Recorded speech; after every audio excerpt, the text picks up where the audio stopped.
오늘 아침 우리 같이 묵상하면서 은혜 나누실 하나님의 말씀은 구약성경 출애굽기 1장 8절로 9절 말씀입니다. 요셉을 알지 못하는 새 왕이 일어나 애굽을 다스리더니 그가 그 백성에게 이르되 이 백성 이스라엘 자손이 우리보다 많고 강하도다. 아멘. 성도 여러분, 야곱이 자신의 할아버지 또 그리고 아버지가 사셨던 땅 헤브론을 떠나서 애굽으로 내려가기로 마음을 먹고 그의 일족들을 데리고 떠나서 브엘세바에 이르렀습니다. 그리고 그곳에서 하나님께 예배를 드린 것입니다. 성경은 그 장면을 이렇게 기록하고 있습니다. 이스라엘이 모든 소유를 이끌고 떠나 브엘세바에 이르러 그의 아버지 이삭의 하나님께 희생 제사를 드리니. 창세기 46장 1절 말씀입니다. 이 장면은 야곱과 그의 일족들이 머무르는 땅에도 기근이 찾아와서 식량이 다 떨어져 야곱의 아들들이 아버지 야곱의 말을 따라서 식량을 구하러 애굽으로 내려갔다가 자신들이 이스마엘 사람들에게 판 동생 요셉이 애굽의 총리로 있음을 알게 되었고 그 사실을 들은 야곱도 알게 되었으며 요셉의 요청으로 이제 야곱이 자신이 머물던 헤브론을 떠나서 브엘세바에 이르러 애굽으로 내려가기 전에 하나님께 예배드린 모습을 보여주고 있습니다. 그런데 이 말씀에서 출애굽기를 기록한 모세가 야곱을 야곱이라 표현하지 않고 이스라엘이라 말한 것과 야곱이 하나님께 희생제물을 드리며 예배를 드린 것에 우리는 관심을 가져야 하는 것입니다. 모세가 이스라엘이라고 야곱의 이름을 표현한 것은 하나님께서 야곱을 애굽으로 내려보내신 것이 야곱과 그의 일족들의 생명을 부지하게 하기 위함보다도 하나님 당신의 뜻을 이루시기 위함이요 당신의 언약을 성취하시기 위함의 결과라는 사실을 우리에게 알려주고 있는 것입니다. 그런 하나님의 마음을 시편 기자는 이렇게 표현했습니다. 그는 여호와 우리 하나님이시라. 그의 판단이 온 땅에 있도다. 그는 그의 언약 곧 천대에 걸쳐 명령하신 말씀을 영원히 기억하셨으니 이것은 아브라함과 맺은 언약이고 이삭에게 하신 맹세이며 야곱에게 세우신 율례 곧 이스라엘에게 하신 영원한 언약이라. 이르시기를 내가 가나안 땅을 내게 주어 너희에게 할당된 소유가 되게 하리라 하셨도다. 시편 105편 7절로 11절 말씀입니다. 또 여호와께서 자기의 백성을 크게 번성하게 하사 그의 대적들보다 강하게 하셨으며. 시편 105편 24절 말씀입니다. 또한 야곱이 애굽을 향한 여정에 앞서 하나님께 제사를 드린 것 역시 자연인으로서 애굽에 자신들이 내려가는 것이 아니라 하나님께서 할아버지 아브라함과 언약하신 것을 시행하기 위하여 내려간다는 것을 하나님께 예배를 드림으로 자연인이 아니라 하나님의 사명자로서 애굽을 향하고 있음을 우리에게 알게 하는 것입니다. 이것은 곧 아브라함이 하나님께 받은 언약을 그의 아들 이삭에게, 이삭은 다시 그의 아들 야곱에게 믿음의 유업으로 이어받게 했음을 우리에게 알려주고 있습니다. 그렇게 하나님께서는 야곱의 희생제물을 받으시고 그 밤에 야곱에게 나타나셔서 말씀하신 것이고 야곱은 자신의 죽음을 애굽에 묻지 말고 자신의 조상이 묻힌 곳에 묻어달라고 자신의 자녀들에게 유언했던 것입니다. 하나님이 이르시되 나는 하나님이라. 내 아버지의 하나님이니 너는 애굽으로 내려가기를 두려워하지 말라. 내가 거기서 너로 큰 민족을 이루게 하리라.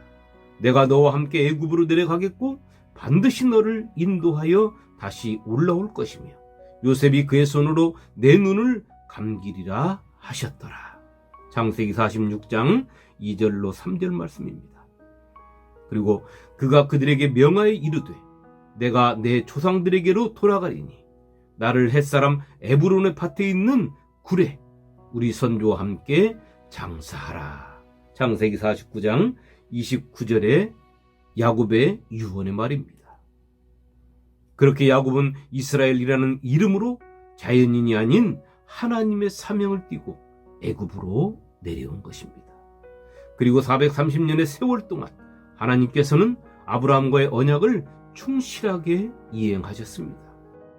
애굽으로 내려간 야곱의 일족 70명이 250만의 민족을 이루었다는 것은, 이것은 하나님께서는 인간과의 언약을 반드시 지키심을 우리에게 알려주고 있는 것입니다. 그러나 오늘 우리가 읽은 말씀은 하나님을 향한 인간의 마음은 얼마나 변화가 심한지를 알게 하는 말씀이며, 하나님께 붙들린 사람이 하나님을 바라보지 않고 세상을 바라본다면 하나님 주신 사명을 이룰 수 없음을 알게 하는 말씀인 것입니다. 그리고 하나님의 사명을 망각한 나에게 닥치는 고통과 내 가족이 겪는 어려움, 나아가서는 민족이 당하는 환난도, 그것이 하나님을 찾게 하시는 것과 하나님의 언약을 성취하시기 위한 한 과정임을 우리가 안다면, 우리는 하나님을 믿는 믿음을 가장 귀하게, 또 예수 그리스도 안에서 겪는 고통은 고통이 아니라 나를 사랑하시는 하나님의 은혜임을 깨달을 수 있는 것입니다. 오늘 말씀 속에 애굽 땅에서 요셉을 알지 못하는 새 왕이 일어났다는 것은, 그동안은 이스라엘 백성들이 하나님의 은혜로 별 걱정 없이 잘 먹고 잘 살아왔음을 말하고 있는 것입니다. 이 말씀을 좀 더 말씀드리면, 이스라엘 백성들이 시간이 흐를수록 점점 더 강성해지고 살기가 좋아지므로 하나님 주신 사명을 간직하고 살던 삶도 점점 더 엷어져 갔다는 것입니다. 또 다른 한 가지는 하나님께서 당신의 언약을 실행하실 때가 이르렀음을 말해주고 있는 것입니다. 이스라엘 백성들은 시간이 흐를수록 도저히 견디기 힘든, 다시 말해 하나님께 매달리지 않으면 안 되는, 울부짖지 않고는 안 되는 환경으로 바뀌어져 갔습니다. 자신들을 대함이 적대적인 것으로 변하기 시작하면서부터 일의 강도가 더욱 심해지더니 자신들의 자손을 죽이는 데까지 이르게 된 것입니다. 그런데 이 고통을 애굽 왕과 애굽 사람들이 한 것이 아니라 시편 기자는 하나님께서 그렇게 하셨다고 말하고 있는 것입니다. 또 그 대적들의 마음이 변하게 하여 그의 백성을 미워하게 하시며 그의 종들에게 교활하게 행하게 하셨도다. 시편 105편 25절 말씀입니다. 하나님은 왜 당신의 백성들에게 이렇게 고통을 주셨을까요? 그것은 그들이 풍요롭고 편안한 삶으로 인하여 하나님의 사명을 버렸기 때문입니다. 망각했기 때문입니다. 하나님을 찾는 것보다 세상의 풍요가, 평안이, 또 하나님께로부터 얻는 행복보다 세상에서 얻는 행복이 더 커졌기 때문입니다. 그렇게 하나님께서는 그들에게 고통을 주시며 그들의 마음을 바꾸고 망각해버린 하나님의 사명을 고통 중에서 찾게 하신 것입니다. 성도 여러분, 우리는 성경 속 이러한 말씀들을 통하여 항상 나의 삶을 조명해야 하는 것입니다. 내 세상 속 삶이 세상 것으로 풍요롭고 여유로우며 평안할 때 과연 나는 나에게 주신 하나님의 사명을 감당하려고 영을 하나님께 맞추고 살고 있는지, 내 세상 속 삶이 힘에 버겁게 느껴질 정도로 힘들 때 그 힘듦에 묻혀서 정신줄을 놓고 있는지, 아니면 하나님께서 주신 사명을 감당하지 못하고 있는 나를 발견할 수 있는지를 말입니다. 성도의 세상 속 삶은 언제나 풍요롭든지 궁핍하든지 예수 안에서 이루어져야 하는 것입니다. 예수 밖에서 풍요로움도 불행한 것이고 예수 밖에서 빈궁한 것도 불행한 것입니다. 사도 바울이 말한 것처럼 예수 안에서 비천에 처할 줄도 알고 풍요로움에 처할 줄도 알아야 하는 것입니다.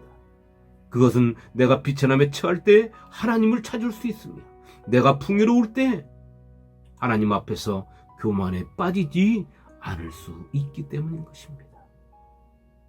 예수 안에 사는 삶에는 나의 일거수일투족이 의미가 없는 것이 하나도 없습니다. 그것은 하나님께서 나와 함께 하시기 때문입니다. 애굽으로 내려가는 야곱에게 하나님께서 말씀하신 것을 기억하시기 바랍니다. 애굽으로 내려가는 것을 두려워하지 말라. 내가 너와 함께 애굽으로 내려가겠노라. 우리가 이 땅에서 예수를 주로 믿고 사는 한 하나님은 우리와 함께 하십니다. 그렇게 우리 주님의 이름을 임마누엘이라고 하셨지 않습니까? 하나님이 우리와 함께 계시다. 성도 여러분, 노아에게는 세 아들이 있었습니다. 우리가 잘 알고 있듯이 셈과 함과 야벳입니다. 야곱은 노아로부터 축복받은 셈의 후손입니다. 그러나 그가 나그네처럼 살고 그의 후손들이 노예처럼 산 곳은 노아로부터 저주받은 함의 땅이며 그의 후손들이 사는 땅입니다. 왜 하나님께서는 당신이 택하고 부르신 자와 그 일족들을 많고 많은 땅 중에서 당신에게 저주받은 함의 땅으로 들이셨을까요? 당신의 축복을 받은 셈의 후손이 저주받은 함의 자손과 함께 살도록 하시는 하나님의 뜻은 무엇일까요? 그것은 너무도 간단한 대답입니다.